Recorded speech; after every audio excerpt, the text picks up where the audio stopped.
रानभाज्यांमध्ये आरोग्यवर्धक गुण असून त्याचा महोत्सव केवळ जिल्हास्तरीय न राहता राज्यस्तरावरही साजरा व्हावा अशी अपेक्षा पालकमंत्री प्रकाश आंबेडकर यांनी व्यक्त केली।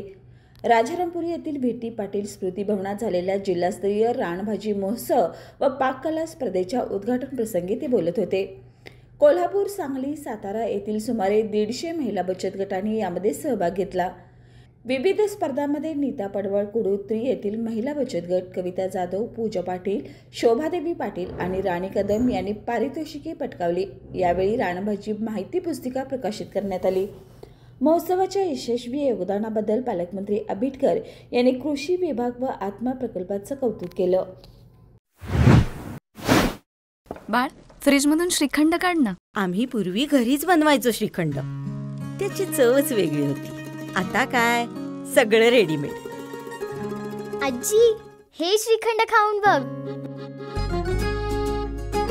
आज तुझ्या आईनं घरीच बनवलं की काय?